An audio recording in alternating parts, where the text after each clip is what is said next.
Happy Sunday. I hope everybody has had a wonderful and relaxing weekend so far. We're here. We're still covering the Sebastian Rogers case, been covering it for quite some time. I have been trying to give you guys updates over here as much as possible throughout the day about any new details. Obviously, Sebastian Rogers, he has not been yet found.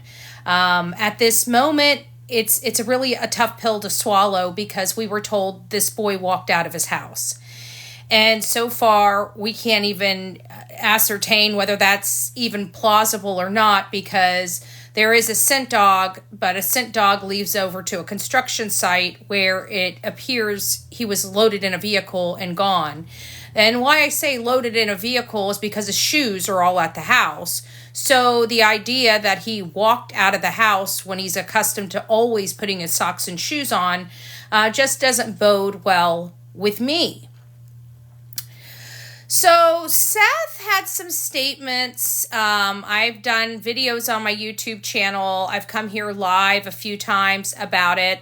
Seth basically wants to bury the hatchet with Katie Proudfoot and Chris Proudfoot and work together to try to find their son. Well, I have my personal opinions about that. I come from a place of love, but there's been some really, really nasty comments from the video that was released of Seth expressing that.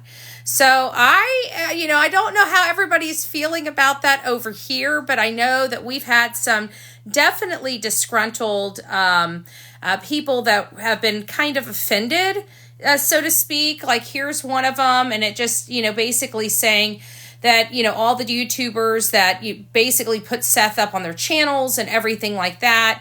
Seth has been the one on their channels pointing the finger at the Proudfoots. Now it's give us a reason to question their treatment of Sebastian. All of a sudden we're to back off and play nice. He's expecting a lot, and this person's like, am I being too harsh? I want Sebastian found, but to expect us to wipe all that has been brought up by him over the last few weeks and the Proudfoots have not helped at all is beyond belief to me. He can only do what he likes to do, but expect us to back off him and join the chorus is not a logical thought, no matter what planet you are on. His downfall was airing it at the vigil for his son. He could have done it anywhere else. Even Chris chose to do it at his son's vigil, make it about themselves. So again, I don't think it was, I think that was kind of the head of everything because I don't think anybody knew what was going to go on. Obviously, Chris was not going to be there. He knew it was probably going to be another, he was probably going to get another beating over not being, verbal social media lashing over not being at yet another vigil for this stepson that everybody says they care so much about, but yet Seth is always the one alone. And then once again, we find out they're doing something for themselves, selfish things. They couldn't help search because law enforcement told them to stay inside their home, yet they could be seen at a barbecue joint. I've got the photo of that here. Give me just a second, I'll find it. A barbecue joint. So it's like, then they leave the property, like, it's just getting to the point where it's just so much. It just never stops when it comes to the Proudfoots. They do stupid stuff. Right here. Tells everybody that they can't go out searching for their child. And that same night they're caught leaving the house. They can't leave the house because law enforcement told them they couldn't leave the house. But they can definitely leave the house to go get some barbecue, just not search for their son. And of course, when everybody was up in arms about that, they decide to pack up in their camper and kick rocks, Just kick rocks, act like, okay, no big deal, nothing to see over here. So like I said, we've been on this drumbeat with Seth for quite some time, and people are a little upset, and it's like, even with their private investigators. So didn't the PI say Sebastian was seen on camera doing the trash and walking back in? Then she stated he was not seen leaving the house. So Katie, where is Sebastian? And that is true. Many of us have A lot of people didn't believe he came home, but we knew early on that he had come home because there's a few factors. There was footage that law enforcement has acquired, even though we have not seen it.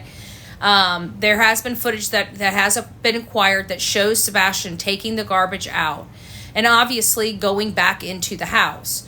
So after that night, from my understanding, the light in his room went on and off several times. And then after that, that was it. So according to what I've learned. Now, what happened from that point on is up to imagination, because we really don't know. And I don't think Katie and Chris will ever tell us. They're too much in denial. And I don't get, it's almost, let me throw this out there and you guys answer this. I'll watch chat. I'll watch chat to see, because I'm missing a lot of stuff in chat because there's a few people here. But I'll watch chat.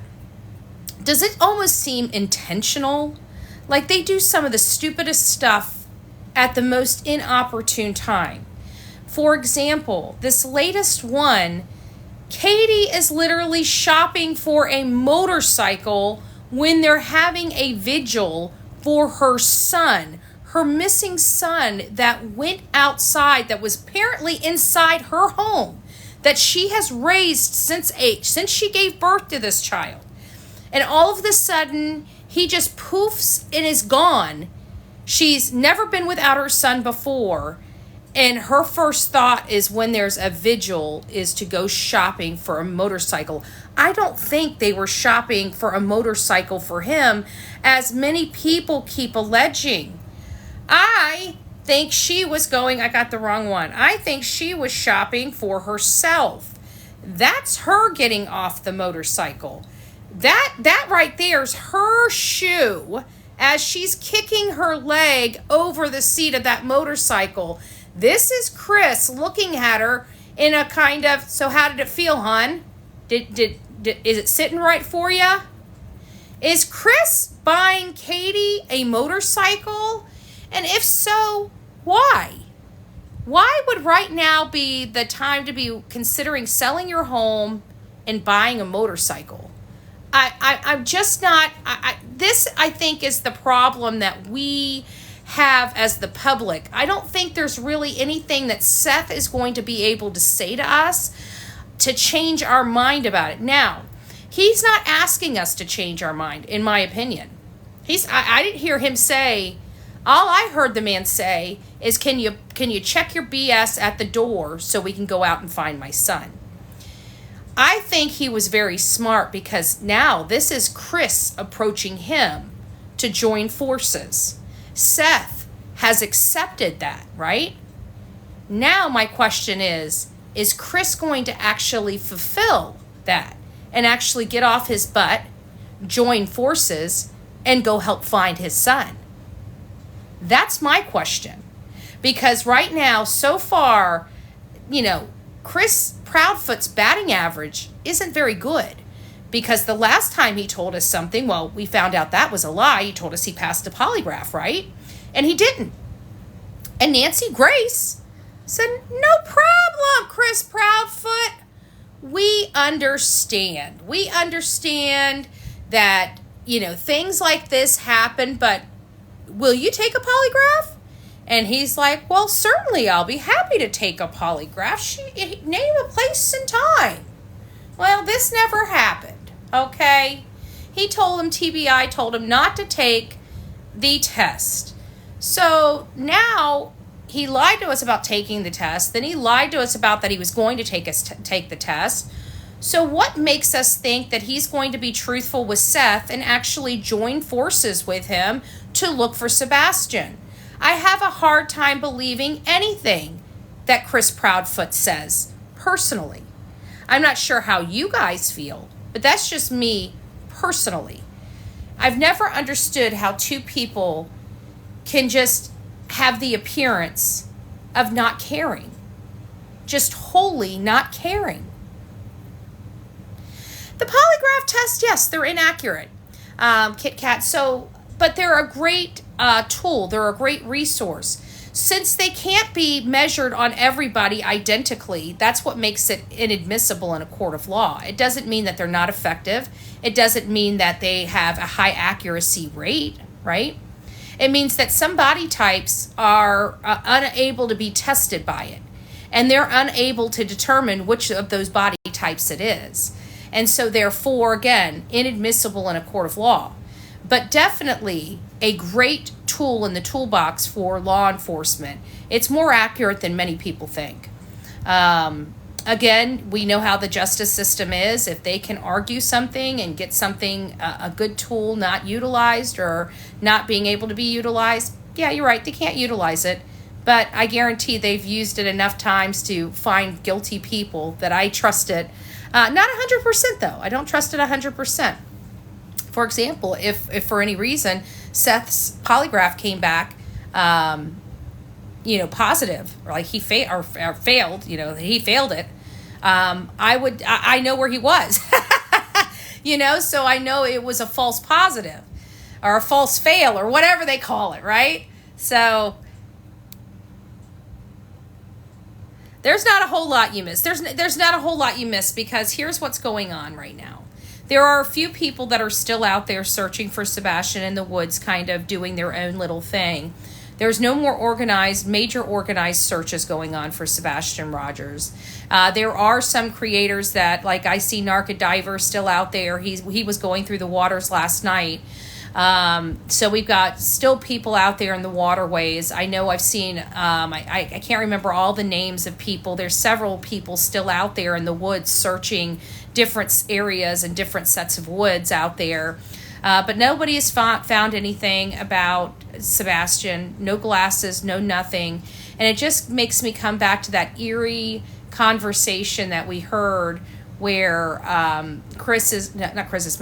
Seth's mom, was caught on a hot mic and told somebody that Chris had told Seth that they're never going to find Sebastian.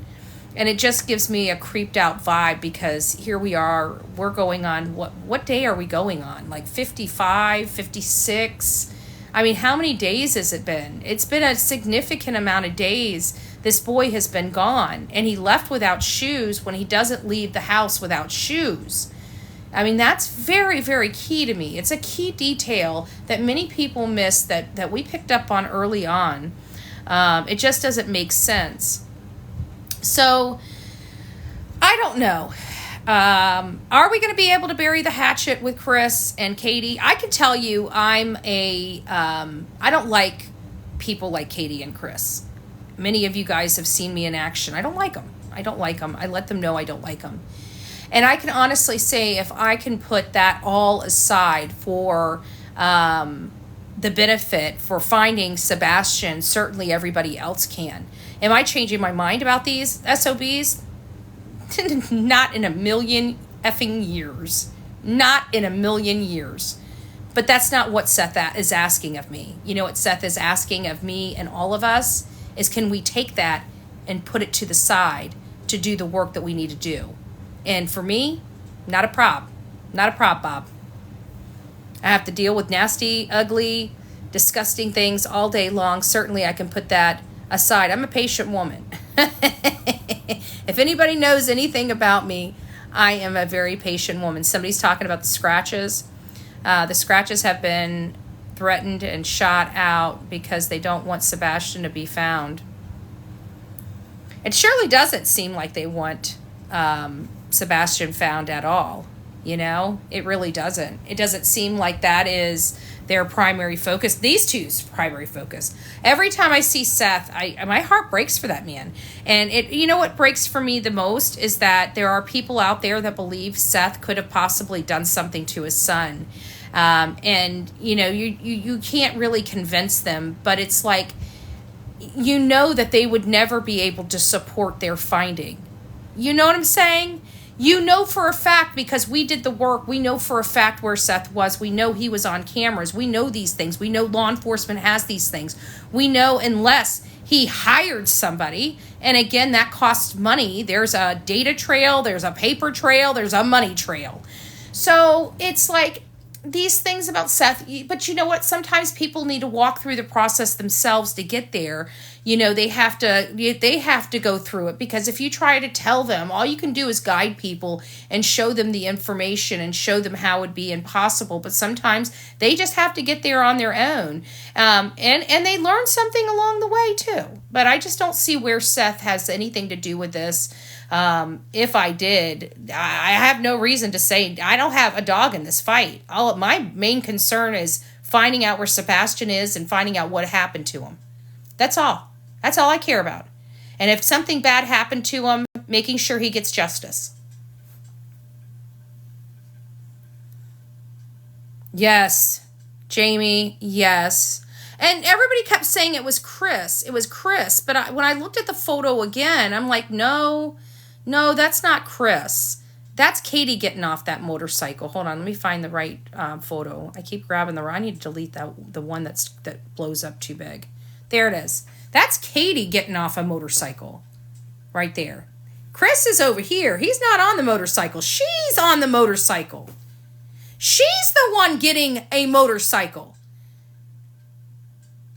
My whole family, I grew up on bikes. I mean, I used to date bikers. not the dog bikers. Probably will never, ever do that again. Done with all that. I need calm in my life. I need calm. Someone said that was an old photo. I don't think so. No. I really don't think so, because he's wearing a Fine Sebastian shirt. So definitely not old. Not old at all. I mean, that is a Fine Sebastian shirt he is wearing. Just to make sure we put that in perspective for the ones that want to say or don't believe this is, I mean, we'll say it's definitely since their child disappeared. But I'm pretty sure it was corroborated that they went motorcycle shopping yesterday. So but yeah, it's not good. But it just seems, listen, just hear me out. But doesn't this just seem a little intentional? It's like every blessed main event, they're doing something selfish. Does anybody see it like me? Is it, they said they checked the sewers and the wells, blessed mom. They that's what they say, I don't know, because what the problem I have is I think when a lot of these places were searched, they didn't believe the parents were at fault. So they weren't really giving it, thinking that they were looking for places to hide. They were looking for a walking boy. Well, weeks went by before they realized and started telling the public we might not be looking for a walking boy. I mean, he was 5'5", 120 pounds. It's not like we're looking for a needle, literally a needle in a haystack. But I guess we are now, because we don't know where he's at. But it doesn't seem like he's moving about, because if he was moving about, somebody would have seen him by now. No, I'm not there. But the good news, I just heard somebody, are you there yet? No, I'm not there. I had to postpone for 24 hours. I had a personal matter to deal with today. But just to let you know, literally the car is packed. I just have to take my computer and put it into my backpack. And I've got like one other bag that I got to load in the front seat, and my snacks. And I got to stop and get some beverages for the ride, and I'm good. I'll be leaving whenever I wake up, whatever time I wake up. If I wake up at 2 a.m, I'll get on the road around 2, 3 o'clock in the morning. If I wake up at 3, it takes me usually about an hour to get out of this house. Got to, brush my teeth, and I don't want to be a danger on the road, so you might want me awake a little bit. So I'm going to probably make myself an espresso here and chill and wake up. But it'll probably take me about an hour from whatever time I wake up. And it's about a 13-and-a-half-hour drive. So, if I leave here at 2 or 3 o'clock in the morning, I won't even be pulling in until the afternoon. So we can basically say tomorrow is just a wash. I doubt I'm getting any work done. It's going to be fully a drive day and a whole drive day. So it does remind me of Summer Wells. I just saw somebody pop in here and say this case reminds me of Summer Wells. The part about it that reminds me of Summer Wells is just the Tennessee part. But, If anybody knows anything about me, I'm a major, major, major back the blue. I absolutely support our law enforcement across this country. Are they perfect? If anybody truly believes that anybody is perfect, please stand up, okay? There are always going to be bad apples in a group of large numbers. There's nothing larger than probably our United States police department, sheriff's departments across the country, the blue, you know? But I'm major back the blue. But I got to tell you, it's so, because of that, it makes it very hard for me whenever I feel like, letting loose on law enforcement. And I've done that with Tennessee, TBI, and everything else, because I know that there are really good men and women in the Tennessee Bureau of Investigations. And I know that there are many good men and women across the state of Tennessee that are in law enforcement that work their hearts out. And I get it. But, it just makes me angry that after all this time, you're not pushing legislation to make your jobs easier. If you would have started this stuff 15 years ago, things would not be the way they are in Tennessee. And Tennessee's got a huge problem. We have the most unsolved cases, like national cases, in the state of Tennessee right now, because no bodies are there. It's like they're whatever policies they're doing are off. Because when we have missing people, those critical hours of collecting evidence are the most crucial. You cannot keep thinking that these kids are just running away. You have to act like it is a murder investigation, literally at ground zero, minute zero, because you never freaking know. And that evidence can be destroyed. And I feel like that's what happened in Summer Wells. I feel like that's what happened in Sebastian Rogers. I feel like that is what consistently is happening in the state of Tennessee. They need to find policies and ways to get their evidence, their forensic evidence, sooner in the investigation. I don't even know at this point if forensics have been done in Sebastian Rogers' case. To me, that's scary. That's scary. The one good thing that I did find out, thank God, one of the concerns I had was, the whole military training, and I know we've talked about it on here before as well, is whether they're trained to beat the box, like counterterrorism training or something of that nature.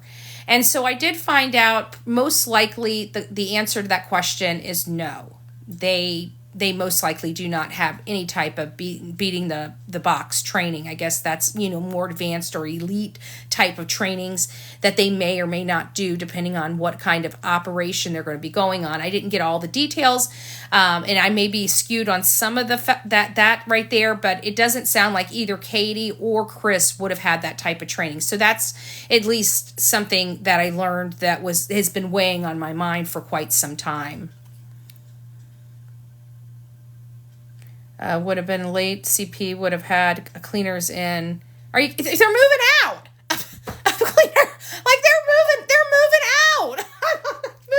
Getting the cleaners in. That place is immaculate. That place is immaculate. I guarantee that place, even if that whole entire house was torn up the night before, by the next morning, that whole entire house was immaculate. Just immaculate. So she has a cleaning ability. She absolutely has a cleaning ability. And I always see immaculate houses. When I see it like that, if you don't have, thank you. If you don't have a cleaner doing that for you and a woman is doing that, I have always equated that to spousal abuse. I don't know what it is, but it's like, when you see a woman that can maintain a job and maintain a house to a high quality of clean, like white glove clean, it's usually because their internals are out of control, and the only thing that they can control is what is out there. And so they control their home environment by keeping it ultra clean. It's just something about it that I've learned. It doesn't mean it's like that for everybody. Of course not. But we did hear that Chris does have an abusive past. So seeing her house and knowing he has abusive past, I kind of think that way. So they are the reason why she wants to sell. Yeah, there was no forensics done in the home, just thermal scanning. That's what I thought, Beach. Yeah, they did. I think they may have taken the dogs in as well. But the thermal scanning is not going to help. I mean, thermal scanning is basically, my understanding, picking up body heat to see if he's hidden somewhere or something like that. Where's the luminol? Because I really believe that child was unalived inside that home. I don't know where inside that home, but I believe inside that home without a doubt. The shoes, I feel like, were an oh crap factor, right? An oh crap factor, because I feel like they were in such a rush to get things cleaned up and try to cover up. They missed a major problem, and that was the shoes. He must have been without his shoes when whatever happened. I don't know, Vivian, whether he has one or not with Seth. I really don't. So, but I just feel like the shoes are really what tells us that he did not leave that house willingly.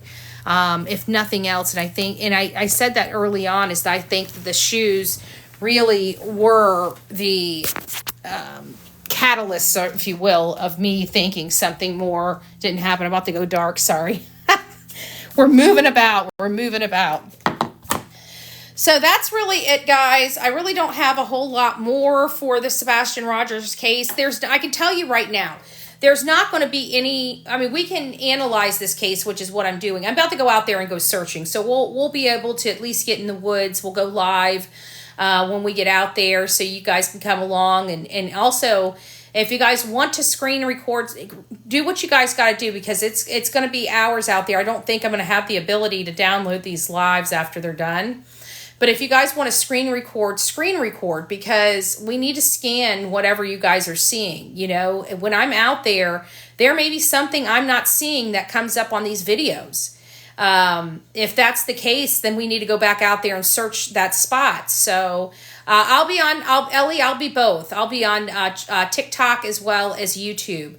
But if I have to, just to let you know, guys, if I have to choose one or the other, like my hotspot or something will only handle one and not the other, or just one, it'll be YouTube. It will not be TikTok. So if you guys have not subbed up to my YouTube channel, you will want to get over there and sub up, and you can just go onto YouTube and plug Bullhorn Betty in. I've got two different channels. One has about 27,000. It's just regular Bullhorn Betty, and the other one's Bullhorn Betty Crime Stories.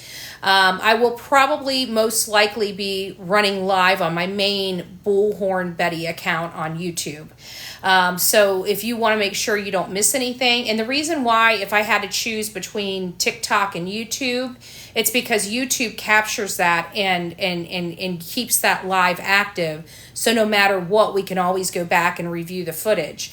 And at the end of the day, we're going out there to see if we can find something that'll help in bringing Sebastian home. So if I have to choose between TikTok or YouTube, I'm going to go with YouTube, because it records it and we can go back for infinity and review the footage. And that's what I like about it. Whereas I only have the footage here on a back side of this TikTok for 30 days, and as many hours as it's going to be, I won't even have enough data or enough space on my phone to download it. So it'll be lost in 30 days. So just to kind of give you why I use YouTube and some of these things versus TikTok, that's why. But I've got enough phones here that I've got enough battery packs, and I have a backpack and everything like that. I can run what I need to run for 8 to 10 hours. All my phones can run with me for 8 to 10 hours. I bring that much battery juice with me.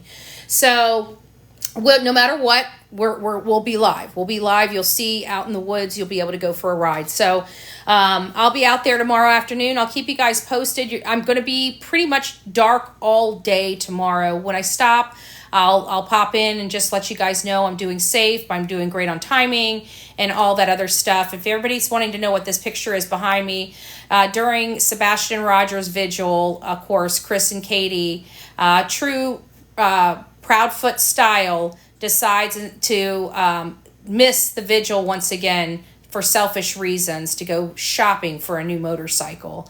I find it appalling. I find it sickening.